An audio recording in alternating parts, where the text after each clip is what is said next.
Both Kawhi Leonard and Paul George can become free agents after the 2023-2024 season, and Coach Tyronn Lue will likely join them on the free agent market as well, as Tyronn Lue and the Clippers are unlikely to agree to a contract extension this offseason, according to Bleacher Report's Chris Haynes. The Clippers have not offered Kawhi Leonard an extension, and they are not likely to offer one to Paul George either.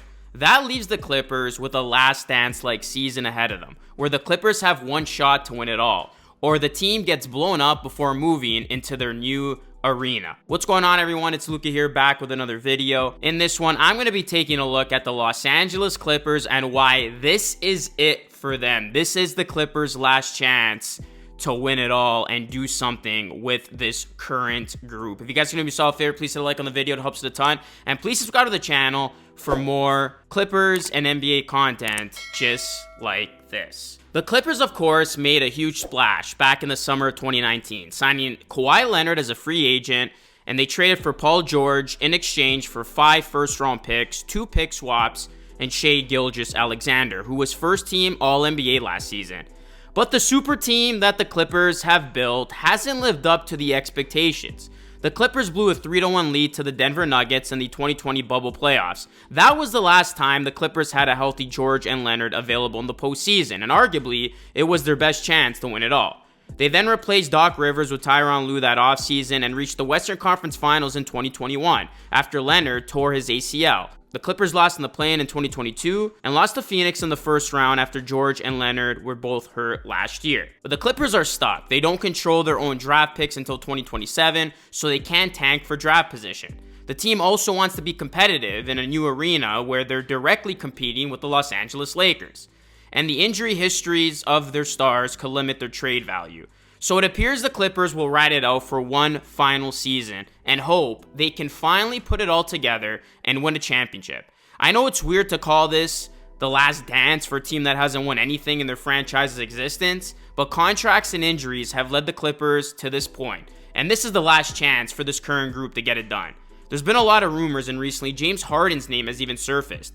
Can the Clippers potentially trade for the former MVP? Now, James Harden would be a good fit in LA. The Clippers have already shown that they're looking for a big guard that can facilitate their offense and take some burden off of Leonard and George. But navigating the trade, especially around the Harden-Morey issues right now, might prove to be too difficult. If the Clippers don't end up trading for James Harden, their roster right now is more than capable of winning it all. But again, just like every year, it's going to come down to health for this team. Paul George missed the latter portion of last season, and unfortunately Kawhi Leonard got injured in the series versus the Suns. If Kawhi was just healthy, the Clippers would have probably advanced. Now, despite their shortcomings, the Clippers' optimism seems high, as Paul George said this on a Twitch live stream just the other week. Mark my words, I'm on my bully next season. In other words, George plans to show out in 2023-2024, and we know exactly what it looks like when he does just that. In his last fully healthy season, which was 2018-2019 with the Thunder, George averaged a career-high 28 points and 8 rebounds while also playing incredible defense.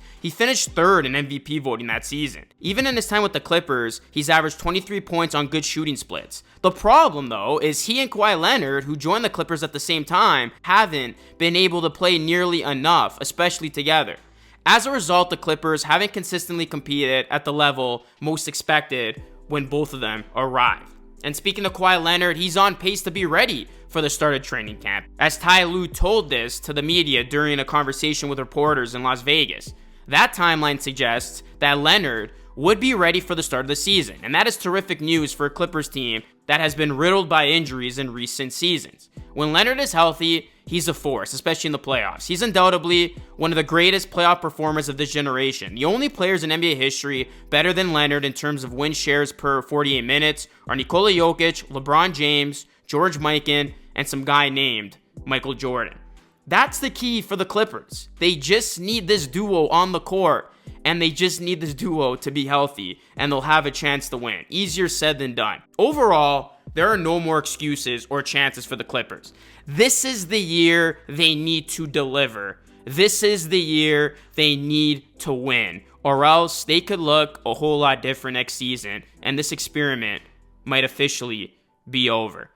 We'll see how the Clippers fare for this season, but this is very well their last chance, their last dance, as Leonard George, and even Ty Lue are expected to hit the open market next summer. And if the Clippers once again have a shortcoming and they once again disappoint, it'd be hard to imagine the Clippers wanting to extend these stars who seemingly have not been able to get it done over the last couple of years. And I was one of the people who were very high on this Clippers team when this experiment first formed and the Clippers went all in the summer of 2019, bringing in Kawhi Leonard and Paul George. I mean, if you had asked me back then, Luka, do you think the Clippers are going to win a championship over the next 4 seasons? My guess would have been yes. I thought the Clippers would have definitely had at least one championship from 2019 to now, especially after making those moves that they did. But 2020, they came up short. 2021 came up short. 2023, same thing. It's been 3 years of disappointment for this Clippers team. And now, as we approach the 2023-2024 season, this is it. This is going to be the absolute last straw for the Clippers to perform at their best and at the very least get to an NBA Finals. And it's going to be tough because the Western Conference has gotten better. You got the Denver Nuggets, the defending champs, the Phoenix Suns, made a whole lot of good moves this offseason to bolster their team. The Lakers are going to be back. You know, you got some other teams that could take some steps forward. So the West is going to be a bloodbath. And the Clippers, we know that they are as talented, if not the most talented roster in the Western Conference. It's just about health when it comes to this team. If the Clippers can stay healthy over the course of a full season, they will be amongst the best. But if this thing once again falls apart, Kawhi Leonard misses time, Paul George misses time, then we could very well be back here a year from now talking about how the Clippers have gone down as one of the biggest disappointments in NBA history. But there's one more season to salvage all of that, one more year to potentially get it done. Let's see if the Clippers do in fact get it done. I believe in this team.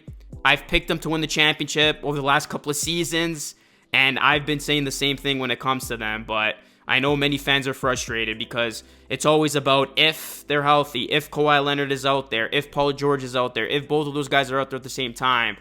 But talk is cheap. Fans actually want to see it happen. So hopefully for Clippers Nation, this is the year everything comes together for them. And the bright spot is they did bring back Russell Westbrook to a very, very cheap deal. And that was a great bargain for the Clippers. And Russell Westbrook was a very big bright spot for this team, especially in the playoffs.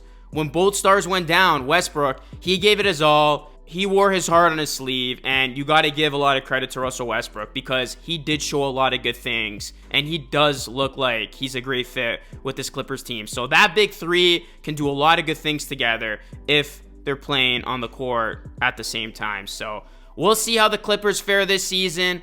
But I do believe in this Clippers team. I do believe they are due, and I know they are a cursed franchise, but maybe this is the year that they finally can get it done and finally prove the naysayers wrong. So we will see what happens from this point on. But guys, let me know what your thoughts are. Do you think this is it for the Clippers? Hit a like on the video. It does help it a ton. Please subscribe to the channel for more Clippers and NBA content. That is it for me. This is Lucas signing off. As always, thank you so much for watching. I will catch you all again in the next video.